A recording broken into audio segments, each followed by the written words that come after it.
वक्त रुकता ही नहीं कहीं टिककर, इसकी आदत भी आदमी सी है। शाम से आंख में नमी सी है, आज फिर आपकी कमी सी है। नमस्कार, अस्सलाम वालेकुम। मैं फिरदौस आपका स्वागत करती हूँ अपने channel Firdaus the life coach में। माफ़ कीजिएगा, आज फिर गला बहुत ज़्यादा ख़राब है, लेकिन दिल था कि इस चीज़ एक टॉपिक जो है आज का, उसके ऊपर एक वीडियो बनाऊं और आपको कुछ बताऊं। तो बस मैंने कहा चलो ठीक है, गला ख़राब है, इट्स ओके, कोई बात नहीं, चलेगा, लेकिन काम होना चाहिए। अगर मेरी किसी बात से किसी को कोई इंस्पिरेशन और मोटिवेशन मिल जाती है तो बाकी सब चीज़ें जो तो चलती ही रहती हैं। जेलेसी जो होती है वो क्या होती है, और अगर किसी इंसान को, किसी शख्स को अगर ये परेशानी हो रही है कि वो किसी से जल रहा है और या कोई तकलीफ में है, तो क्या उसको उसको किस तरीके से हमें हैंडल आउट करना चाहिए या किस तरीके से उसके साथ पेश आना चाहिए। क्या उसको धुतकार के या ये कह के कि ये तो सबसे जलती रहती है या जलते रहते हैं, इनको हर किसी से तकलीफ होती है, ये किसी की बात को समझते ही नहीं है, हर बात पर गुस्सा करने लग जाते हैं, चिड़चिड़ापन दिखाते हैं और न जाने किस अजीब ढंग से रिएक्ट करते हैं। क्या इसका आंसर हमें उस इंसान को ये देना चाहिए जो जेलस कर रहा है, या उसे समझने की कोशिश करनी चाहिए? चलिए आइए, इसी बात पर मैं आपको एक कहानी नहीं है, ये रियल है जो मैं आपको बताना चाहूँगी, क्योंकि मेरी एक फ्रेंड है, उसके साथ ये भी हुआ। उन्होंने मुझे जब बताया तो मुझे लगा कि मुझे इस चीज़ को आपके साथ शेयर करना चाहिए, और मैंने कहा कि चलिए ठीक है, शेयर करते हैं।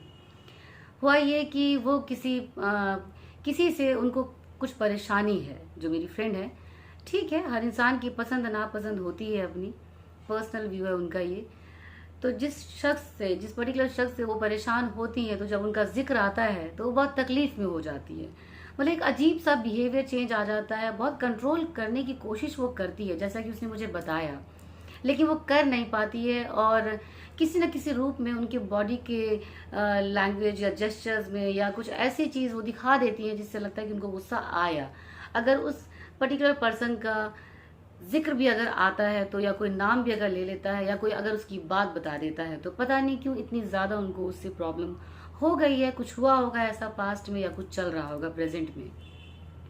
अच्छा, हुआ ये कि उनकी कोई फ्रेंड आई उनसे मिलने के लिए, ठीक है, और जिक्र किया उस फला पर्सन के लिए जिससे कि वो परेशान होती थी, जिनके नाम से ही, और उनके लिए कुछ ऐसी बात बताई कि जिसको वो सुनना उनको गवारा नहीं था। और जैसा कि उन्होंने मुझे बताया है कि वो इस तरीके से वो ब्लास्ट हो गई उस पर्सन के नाम को सुन के, कि मतलब उसका कहना था कि मैं कंट्रोल ही नहीं कर पाई अपने गुस्से पर, जबकि मैं बहुत कोशिश कर रही थी कि मैं उस चीज़ को ना करूं। मैं क्यों गुस्सा करूं? मैं एक समझदार इंसान हूं, लेडी हूं, पढ़ी लिखी हूं मैं, तो मैं इस तरीके से रिएक्ट कैसे कर सकती हूँ? लेकिन वो नहीं कर पा रही थी।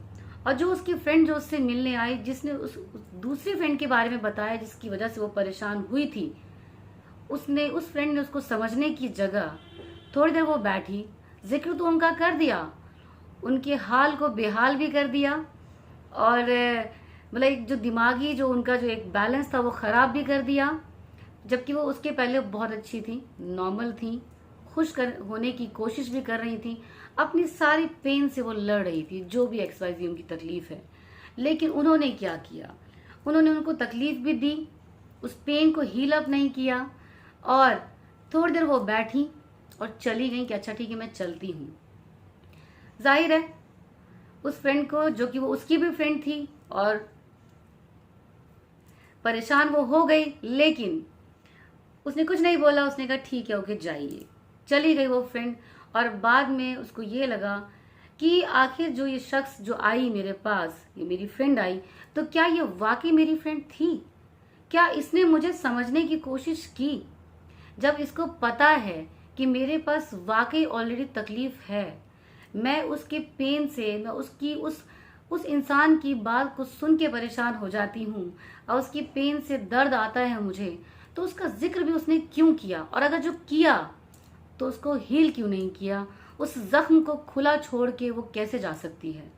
तो इसका मतलब उसने मुझे अंडरस्टैंड नहीं किया, उसने मुझे समझा नहीं, और ना ही उसने मुझे समझाने की, ना ही उसने मेरे जख्म को हील करने की कोशिश की। तो क्या ये सही है कि आप चोट पर चोट तो दे जाते हैं, तकलीफ पर तकलीफ तो दे जाते हैं, घाव पर घाव तो आपने दे दिया, लेकिन आपने उस घाव पे बैंडेड नहीं लगाया, उसके जख्म को आपने भरा नहीं। तो आप ही बताइए कि यहाँ पर क्या होना चाहिए था कि चलिए ठीक है, आपने किसी उस बंदी का जिक्र किया जो वो पसंद नहीं करती थी, तो ठीक है, कोई बात नहीं, वो एक पार्ट ऑफ एक फर्स्ट दूसरी चीज थी कि आपने उसका जिक्र किया, लेकिन क्या यहाँ पे उस जो आप जिक्र करके चले गए या चली गई, तो क्या उस चीज को भरना नहीं चाहिए था? उस टॉपिक को कुछ इस तरीके से क्लोज नहीं करना चाहिए था कि जिस बंदे को आप परेशान करके जा रहे हैं उसकी परेशानी खत्म हो, एटलीस्ट जैसे वो पहले मोड में थी वैसे ही वो हो जाए कम से कम। तो जब मेरी फ्रेंड ने सारी बातें शेयर की तो मुझे ऐसा लगा कि मैं आपसे ये शेयर करूं, और मैंने उसको ये समझाया कि देखिए, कायदे से तो उस बंदे को ये कहना चाहिए था, उस फ्रेंड को ये कहना चाहिए था, ठीक है, आपने जो रिएक्ट किया वो आपकी जगह पे ठीक था, क्योंकि जो इंसान जेलस कर रहा होता है वो ऑलरेडी पेन में होता है। जाहिर है डिफरेंट डिफरेंट जेलसी होती है, बचपन से जेलसी स्टार्ट हो जाती है, 2 साल की उम्र के होते हैं हम, और एक कंपैरिजन स्टार्ट होता है कि फला बच्चा बहुत अच्छा है, ये बच्चा थोड़ा सा कम है, ये बहुत समझदार है, ये बहुत पढ़ने में तेज है, एक्सेट्रा एक्सेट्रा, बहुत सारी चीजें आती हैं। अब आप ये सोचिए कि जो इंसान 2 साल की उम्र से एक पेन को झेल रहा है, ठीक है, और जब वो 30 ईयर्स की एज में आती है वो लेडी, और फिर से उसको कोई ऐसा कंपैरिजन मिलता है, कोई और ऐसी तकलीफ मिलती है, तो वो पेन उसका कितना ज्यादा बढ़ जाता है। ये तो वही वाली बात हो गई ना कि आप कहीं से गुजर रही हैं, अपने घर में आ रही हैं, एक कमरे से दूसरे कमरे में, जब आप 2 साल की थी तो आपको चोट लग गई, आपकी नी में एकदम से चोट लगी, पेन आया हल्का सा, आपने जैसे तैसे उसको मरहम पट्टी करके उसको भरना शुरू किया, जख्म को भरा, लेकिन फिर जब आप बड़ी हुई, थोड़ा सा 30 साल की हो गई, फिर से आपको उसी जगह पे चोट लग गई, तो वो जख्म तो फिर से हरा हो गया। तो जिस तरीके से आपने तब बैंडेड लगाया था, तो क्या अब बैंडेड नहीं लगाएंगे आप? तो क्या उस शख्स को बैंडेड ही लगाना चाहिए था ना? वो सिर्फ इतना कह सकती थी, इरिटेशन हुई, गुस्सा आया, जो भी था, जैसे भी वो ब्लास्ट हुई, वो उनको उसी हाल में छोड़ के चली गई। तो क्या उन्होंने उसको समझा? नहीं, मेरे ख्याल से नहीं समझा। वो यहाँ पे कुछ नहीं करती, वो सिंपल ये करती, सारी बात सुन लेती और सिर्फ ये कहती कि मैं समझती हूँ, इतना काफी है। किसी को समझना ही काफी है। अगर आप एक यकीन दिला देते हैं सामने वाले को कि मैं आपकी सारी तकलीफ को समझती हूँ, इतना ही काफी है। और हो सकता है आपके इस कुछ चंद वर्ड्स की वजह से, लफ्जों की वजह से उसके जख्म में छोटी सी एक लेयर आती है वो आ जाएगी, और जिससे कि उसका जख्म जो है वो हल्का सा कवर हो जाएगा और तकलीफ कुछ कम हो जाएगी, बजाय कि आप उसको छोड़ के यूं ही चले जाएं। ऐसा कभी मत कीजिएगा, क्योंकि जो फिजिकल पेन होती है, जो एक तकलीफ बाहरी होती है, वो आपको दिख रही होती है कि फला पर्सन को चोट लगी है या बुखार है या कोई और तकलीफ है, लेकिन जो अंदर जो एक मानसिक जो तकलीफ होती है वो किसी को नहीं दिखती है। लेकिन जो इंसान जेलस कर रहा है वो सच में रो रहा है अंदर से, वो पेन में है, वो तकलीफ में है, वो चिल्ला चिल्ला के रो रहा है, वो कह रहा है आपसे कि मुझे बैंडेड दे दो, मेरे जख्म पे कोई मरहम जो होता है वो लगा दो। हम क्या करते हैं, मरहम लगाने की जगह, बैंडेड देने की जगह हम और अजीब अजीब से तंज करके, कटाक्ष करके उसको और तकलीफ देते हैं। तो क्या हम वाकई ऐसा करते हैं? अगर हमें पता चले कि हमारा कोई अजीज बीमार है तो हम उसको देखने के लिए जाते हैं, different different type of fruits ले जाते हैं, गिफ्ट्स ले जाते हैं, चीजें ले जाके लुभाते हैं, रिझाते हैं कि वो ठीक हो जाए, उसको ब्लेसिंग्स दे के आते हैं। लेकिन यहाँ पर हम क्या कर रहे हैं? क्या हम ब्लेसिंग्स दे रहे हैं? नहीं, हम उसकी जो मानसिक बीमारी है, जो वो पेन में जो वो है, तकलीफ में है, वो रो रही है, उसको हम चुप कराने की जगह छोड़ देते हैं कि यार ये तो ऐसे जेलस करती है, ये तो सबसे ऐसे ही करती है या करता है, जो भी है। तो मैं फिरदौस द लाइफ के कोच बस यही कहना चाहूंगी कि जब कोई आपको ऐसे मिले कि ऐसी तकलीफ से कोई गुजर रहा हो और आपको पता चले कि ये पर्सन जो है इस तरह की पेन से रो रहा है, अंदर से उसको बहुत दर्द है, तो प्लीज उसको यूं ही ना छोड़ें। उसकी उस तकलीफ को कोशिश करें कि एक छोटा सा एक बैंडेड जरूर लगा दें, कवर कर दें, सुन लें उसको, और सिर्फ एक छोटा सा हग करके ये बोल दें कि मैं समझती हूँ या समझता हूँ आपको। मैं सच कह रही हूँ, इतना ही काफ़ी है। क्योंकि ज़िंदगी में इंसान को प्यार के अलावा कुछ नहीं चाहिए, एक अंडरस्टैंडिंग चाहिए, एक समझना चाहिए। और अगर आप ये कह देंगे और आप सच में अगर उनके वेल विशर, एक अच्छा चाहने वाले हैं, तो ये लाजमी है कि आप ये ज़रूर बोलें, और बोलेंगे ज़रूर आप इंशाअल्लाह।